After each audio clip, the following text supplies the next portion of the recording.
Question 1. What inspired the idea for my epic town.zip and its spooky storyline? So, the idea was from several things I was into at the time. The first is, of course, the nostalgia of Minecraft.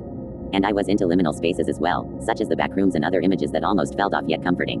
I know Minecraft can feel liminal at times, even downright turn into a horror game at times, and I wanted to make an ARG ever since I watched some breakdown videos by Retro Gaming Now. So I built this over 4 years. By the way, if you see this somehow, tag him and have him go through my ARG. Love your vids, Retro. Question 2. Is the ARG based on any personal experiences, like nostalgia with an old game or friends? It is, actually. I used to play with this kid back on Xbox 360 Minecraft. He actually helped me with the world you see in the ARG back when it was only my creative testing world. The roof design in the main house was my idea, but he made it look amazing. He ended up suddenly disappearing from Xbox, and I never saw him since. Ryan, if you are still out there, I hope you are well. Question 3. Why did you choose an Xbox 360 Minecraft world as the setting? I lost access to the account on the Xbox 360 a long time ago, and I refused to hook it to the internet as I might lose everything, so the world couldn't be transferred to Xbox One nor Next General. I also kinda prefer the look and feel of the 360 version. Question 4. How did you come up with the idea of Purgatory and the mysterious entity? Answering this is a hit tricky, but I'll put it this way, it's not exactly a game anymore once you are in there, as there is no way out, and as it stands, he can't leave. Kinda like a purgatory. The mysterious entity can't be answered yet, as any information might mess up future videos. Question 5. Are there any Easter eggs hidden in the episodes that viewers haven't noticed yet? I think there are few, as not everyone checks comments and community tabs every day, but I know a couple are in videos, like, only one frame of a sentence and it's gone. And small enough to not be noticed as well. I am also going to be doing far more complex ciphers and codes in the future. The most noticed one seems to be the well in episode 1, if you know, you know. Question 6. What was your creative process for designing the world's eerie glitches and hidden rooms? It's kind of a staple to any build I make. I try to have a hidden room bunker, always made to look creepy and off-putting. The glitches are sort of par for the course with ARGs, you just have to time them right. Question 7. Have you personally experienced any strange or unexplained moments while recording the series?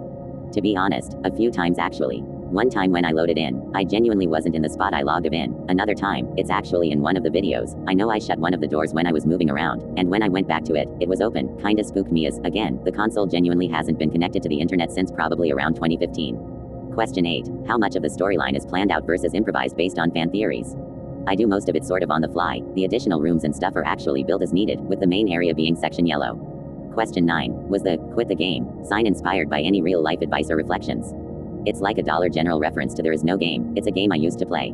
Question 10. How do you decide on the glitch effects and the unsettling atmosphere? So, the glitches are based on the door, the area, the entity, and the mood.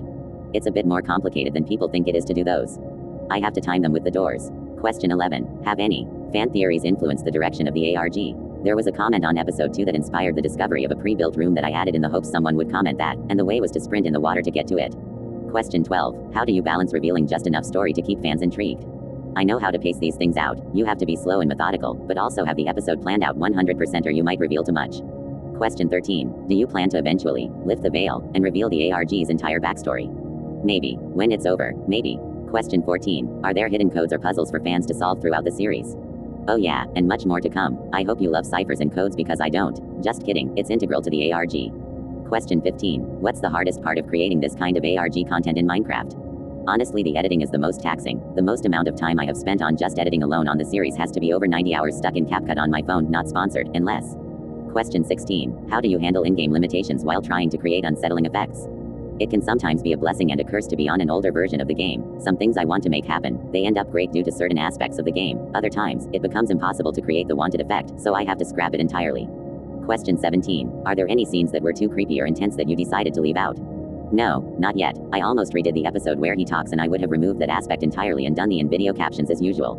Question 18. What's the biggest technical challenge you faced while recording the series? Storage space. Gotta be storage space. Question 19. How do you manage to keep both Minecraft and GTA 5 content fresh for your audience? I kinda ping-pong between them, between adding new sound effect to the videos, to cutting footage at extremely precise moments so it hits right, to making the ARG comments based even though most people don't leave comments. I always try to incorporate something new in each video. Question 20. What inspired you to start Orion Plays, and how has your channel evolved since then? I honestly started it when I was almost ready for episode 1 of the ARG so that people would more often associate my channel with it. Question 21. How do you balance working on long-form series like my epic town.zip with other gameplay content? It's a bit hard to do. I can't do 2 projects at a time, and I am actually gonna take a break from GTA in preparation for episode 8 after their Halloween event is over. Question 22. What's your approach to engaging with your viewers and building a community around your channel? I run a small Discord server. I'll leave a link to it in the pinned comment. And I try to always respond in some way to comments. Question 23. How do you stay motivated to create content, especially for long-running series?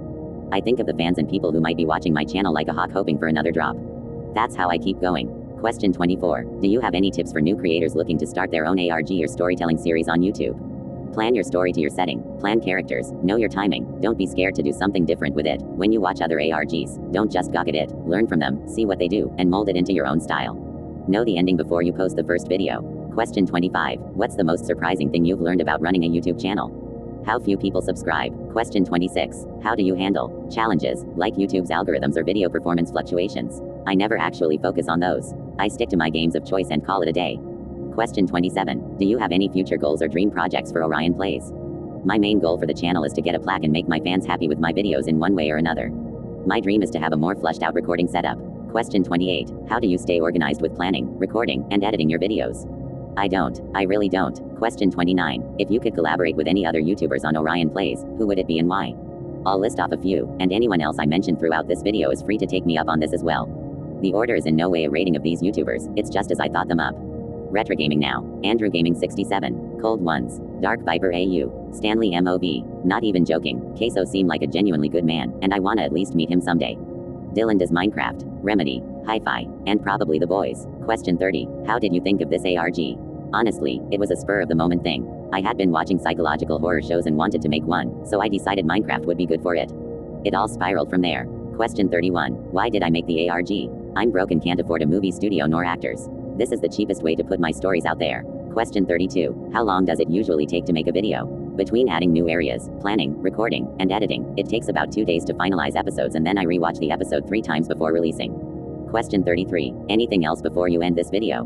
My last words for the viewers before I go to edit the video you are currently watching. Yes, I just did a fourth wall break. I don't ask often, but please subscribe, as it shows you care about the channel and lets me know someone out there wants to see more. Thank you for watching, and have a wonderful rest of your day.